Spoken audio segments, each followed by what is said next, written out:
With a launch date of February 22nd, the PSVR 2 has finally been released by Sony with a launch date of $550 for the headset, another $500 for the PS5 console. This total bundle comes out to $1,050 plus free shipping, which is pretty great. Today, we're going to talk about whether the PSVR 2 is a hit, a miss, or a beautiful compromise. Out of the box, you get everything you pretty much need for the PSVR 2. You get the headset itself, which is packaged very nicely by Sony. You get two DualSense VR controllers, and you also get a charger, one charger to charge your VR controllers, because obviously the PSVR 2 does not need a charger. So you get everything you need when you open the box. The PSVR 2 is no slouch when it comes to its actual specs. So it boasts two adjustable OLED frontal displays that support 4K resolution or 2K resolution per eye. It also supports 120 refresh rate, 110 degrees FOV, and has an IR camera, also known as infrared, for eye tracking per eye, which is really useful in games. It has a built-in inside-out tracking, which is done through four embedded cameras in the front of the headset. It also has haptic feedback for when you're in a game and you're shooting. You can feel it rumble through the headset, which is really awesome. It has an adjustable halo strap with the knob for minute adjustments you may need to make to fit your head. In terms of specs, it's a pretty decent headset for the amount of money you're paying. So I definitely like the specs of this headset.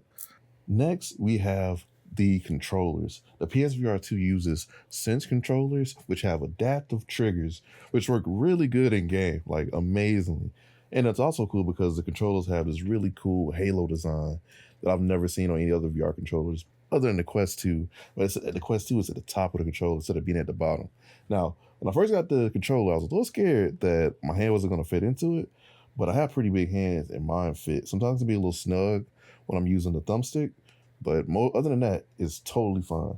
There's also haptic feedback in the controller, in the triggers, and then sometimes the controllers rumble, and it's really good. It's really like the DualSense controller, the regular controller for the PS5 level of haptic feedback. And it takes the games to another level in terms of immersion. Like when you're firing a weapon and then when your ammo's getting low and the trigger is harder to pull, that really keeps you in the game, especially like games like Pavlov or Resident Evil 8 or any other shooting games on the PSVR 2. Moving on to setup. So how do you actually set up your PSVR 2? Now, the setup process is a lot easier than it was before with the PSVR 1. There's a lot of cables and PlayStation Move controllers and stuff you had to set up beforehand with the PSVR 1, but the PSVR 2 makes that a lot easier. So first, you plug in your 4.5 meter cable into the PS5 that is connected to the PSVR. The PSVR is a wired headset. So if you didn't know, it's a wired headset. So make sure there's enough room in your VR space to, play VR. Now, it has three modes. It has room scale, sitting, and standing. Room scale requires 2 by 2 meters of space. Sitting and standing requires 1 by 1 meter of space. So there's different quantities of measurement for each one. To get into your PSVR 2, first you need to press the button on the bottom of the headset and put it on.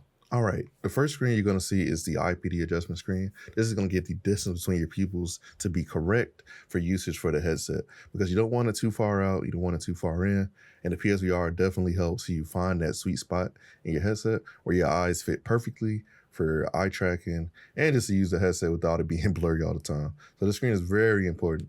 And there's also a lens adjustment dial at the top left of the headset to help you get that perfect fit. Now it's time to set up your play area. This is one of the coolest parts of setting up the PSVR 2 is to scan your play area feature that they have implemented into this headset. So how this works pretty much is that you turn around and it scans all of your environment. So even like cups on your desk, if you have some on the floor, it makes note of it. And it's honestly really cool to see kind of like the graph-ish kind of mesh, 3D hex mesh that it pops up, kind of fill out while you're looking around. And make sure that you have enough lighting in your play area space, or this kind of goes off. But that makes sense. Make sure your area is lighted properly. Now it's time to actually draw your play space out. So like I said before, there's 3 different types of play areas for the PSVR 2. There's room scale, sitting, and standing. Now, if you're sitting, you won't really have to draw anything out because There's only so much area you can do around you. But for room scale and standing, you do have to draw your area out. And the PSVR 2 makes it really easy because they already kind of guesstimate how much area you really need by using that room scan that happened before. So this process is really easy. And honestly, one of the easier pass-throughs that I've seen on a VR headset, even comparable to like the Quest 2 or even the Valve Index. So it's a really easy process and virtually painless. Now you have to enable/adjust your eye tracking. So eye tracking setup is pretty easy with the PSVR 2. Like I said before, 2 infrared cameras that track your eyes. And so the way the setup works is that you follow this red and white ball around the screen without moving your head. So follow it purely with your eyeballs. And after that, when you get to the end of it, it's going to show you your eyes in real time, which is one of the coolest features of this headset. And even when I do it, sometimes to get it right, I kind of mess around that screen a little while just to, just to make sure it's working. But definitely easy setup. And after that, after you press OK or accept or whatever, you're at the PS home screen, which is a flat screen, which is kind of disappointing. I feel like PlayStation definitely needs a home screen, a home area, kind of like the Quest 2 Index, just to kind of hang out in, just to make it more immersive when you put your headset on, especially for the first time. All right, now that the talk about setup and specs and stuff is out of the way, let's talk about the visuals. So the PSVR 2 has very clear and beautiful visuals for what it's working with vibrant colors because of the OLED screen, especially in games like No Man's Sky, Horizon Call of the Mountain, etc. Even on the contrast, the darks are really dark in the headset because of the OLED screen. So when I was playing Resident Evil 8, the nighttime actually felt like nighttime, which pretty much freaked me out when I was playing it. Although the visuals are awesome because of the Fresnel lenses, there are a pretty small sweet spot when it comes to really, really clear visuals. And a lot of people who have used the headset note this on subreddits and stuff like that, because it's kind of an issue with the headset that the sweet spot where, it's clear is very small. In terms of refresh rate and movement in the headset, the PSVR 2 has native 120 hertz, native 90 hertz, and a third option that reprojects 60 hertz to pretty much 120 hertz output, which is really useful for more intense games that kind of need that big push. Some intense games like Horizon Call of the Mountain and Resident Evil 8, which I mentioned earlier, need this type of reprojection because it gives us those AAA graphics that we like. Sadly, this method gives us a ghosting effect, which is also known as double imaging, which is noticeable in some games, but very noticeable in others.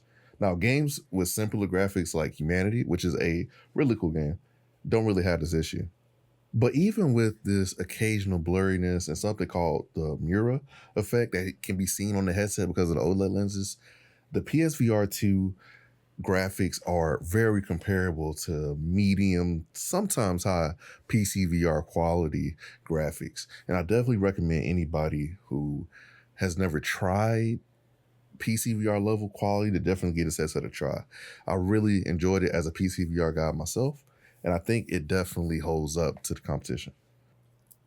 Unlike other headsets, the PSVR 2 comes with earbuds that use Tempest 3D audio tech, which adapts dynamically to your position and head movement. So when you actually move your head in the game, the audio changes to match what you're seeing and what you're doing. It makes games like Pavlov an awesome experience because you can just hear footsteps, which is very valuable in that game, and just turn on enemies. Makes for good clips. Headphones can also be worn with the headset, but make sure they're wide enough to go on. The ones they recommend are the Pulse 3D Sony PlayStation headphones, but you can also wear other brands like SteelSeries Pros and anything like that. This is one of the few things kind of lacking with the PSVR 2. I wish they had just a on headset audio design system, kind of like the Quest 2, that you can just hear the audio without having to have earbuds in. But maybe for the next one. In terms of comfort, the PSVR 2, honestly, to me, is the most comfortable headset I've worn so far in my many years of playing VR. It's very light at 560 grams or 1.2 pounds. It's very easy to adjust and simple to put on. You can tell Sony definitely took lessons from the previous Halo strap headset and other VR headsets like the Quest or the Index. The strap also is very comfortable pad on the forehead, which is really great, especially coming from headsets like the Quest, which kind of left a mark on your forehead after a long time.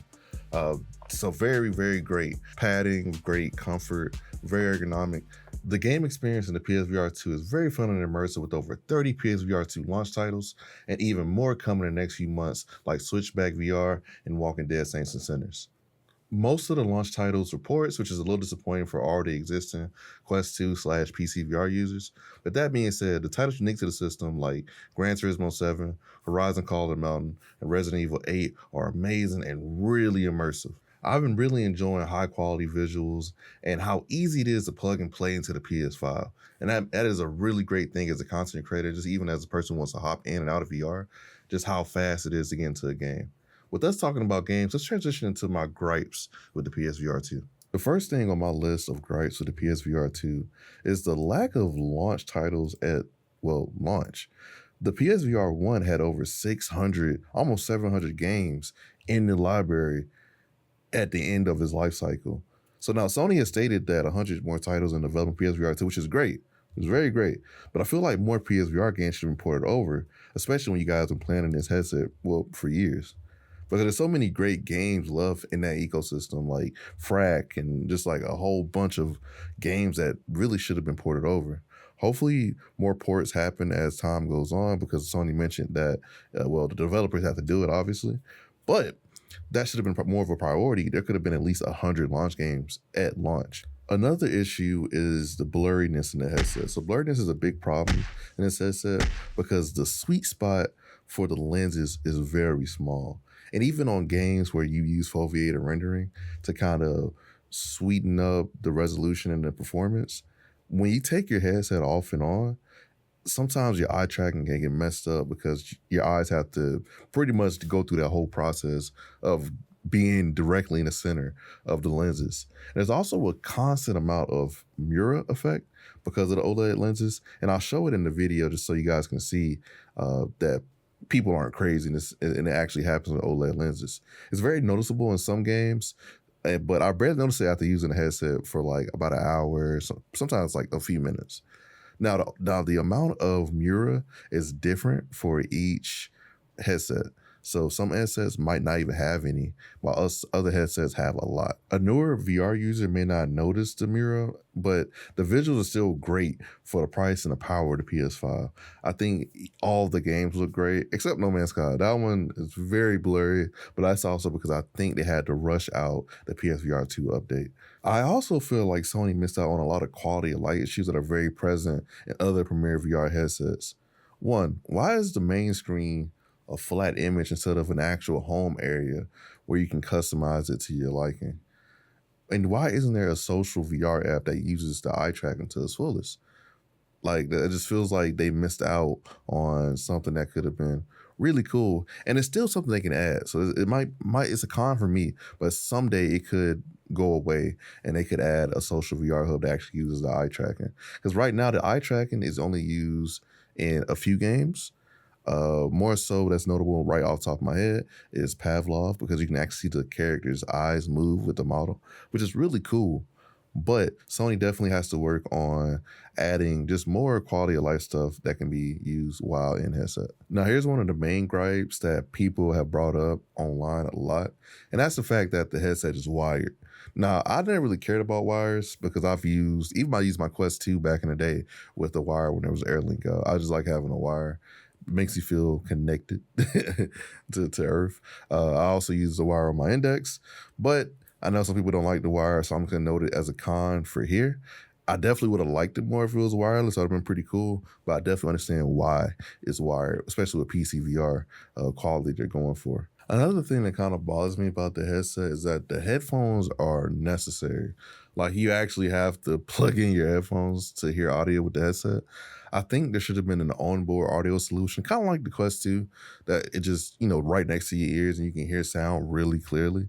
Some people don't really care about it, but for me, I feel like they should have had an onboard audio solution because I don't like wearing earbuds or earphones all the time. So definitely, I think for a PSVR 2 Pro, they can add an onboard audio solution, and that would be great. My last gripe is the price.